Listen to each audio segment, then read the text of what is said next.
his old shoes. Histórias de um fio de vida. É dentro de uma unidade de terapia intensiva, nós conhecemos como UTI, que é a sigla, que se mostra o tamanho da fé, se conta o último segredo, se faz o último pedido. E está aqui quem colecionou essas histórias e transformou em um livro. Só podia ser um cardiologista. Elias Knobel. Boa noite, doutor Elias Knobel. Muito obrigado, prazer vir aqui. Obrigado por ter vindo. Obrigado. Muito interessante essa história, muito interessante.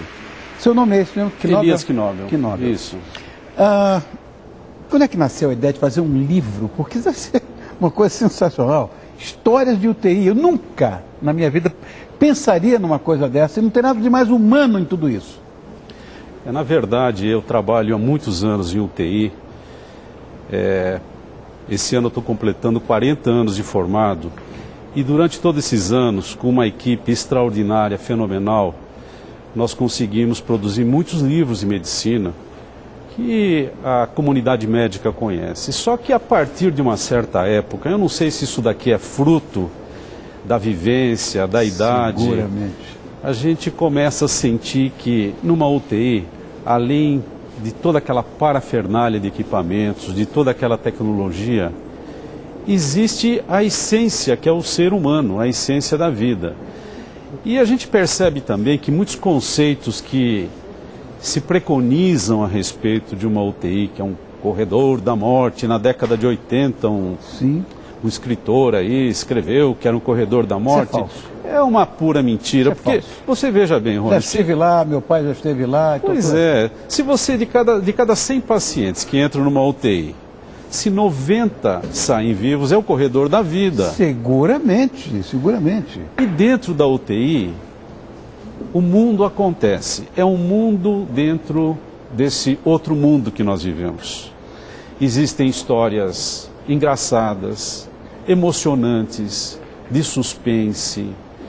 Enfim, eu achei necessário mostrar esse outro lado para desmistificar o que se diz habitualmente de uma UTI. Então, eu acho que é fácil dizer que a UTI é uma reflexão sobre a morte, mas é uma reflexão sobre a vida. A vida. E eu até costumo nas aulas falar sobre sobrevida. Eu não falo sobre índice de mortalidade, índice de sobrevida. Correto. Eu acho que isso é mais produtivo e mais realista. Claro, esse copo aqui, ele pode estar menos cheio ou pode estar vazio. Menos vazio ou mais vazio. Exatamente. Enfim, é uma questão semântica, mas eu acho que a UTI ainda é um lugar de fortes emoções. A batalha diária pela vida, aquela coisa complexa, traz uma série de histórias, algumas muito bonitas, eu não tenho dúvida disso. A gente poderia ouvir uma história? Eu sei que tem muitas aí, umazinha que seja curta. Tem muitas curta. Histórias. A história que mais faz sucesso nesse livro, porque é uma história de amor, é uma história de amor em todo sentido de amor. É uma história de um jovem casal que estava viajando, recém-casado, 6 meses de casados, e sofre um violento acidente. E ele foi para a UTI todo fraturado. Era um casal muito bonito, a moça era modelo. E ele também era um esportista. E ele estava todo fraturado e no início a moça ficava muito preocupada com a sobrevivência dele. Depois de algum tempo ele saiu da UTI e passou para um quarto na unidade semi-intensiva, que é um lugar em que os acompanhantes ficam.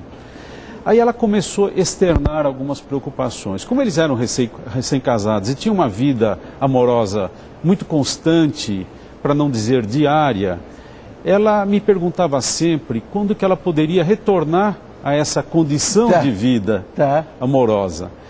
E eu falei que ela tinha que esperar, porque ele tinha sofrido todo quebrado. E o gozado é que ele ficava na semi-intensiva, naquele balancinho, uma perna para cima, uma outra de um lado, todo engessado, para cá, para lá. Sexo numa situação dessa é impossível. Era impossível. Quer dizer, eu pensei que era impossível, porque uma noite eu fui até a UTI visitar um paciente e resolvi entrar naquele quarto. E na entrada do quarto tem uma meia-luz E o ambiente estava todo assim, meio escuro, mas deu para perceber que tinha um emaranhado de pessoas numa relação amorosa que foi assim, uma situação que me deixou assim muito perplexo. Eu olhei, eles olharam para mim, eu pedi desculpas, saí. E no dia seguinte entrei normalmente, eles conversaram normalmente. E curioso, Rony, o paciente melhorou rápido.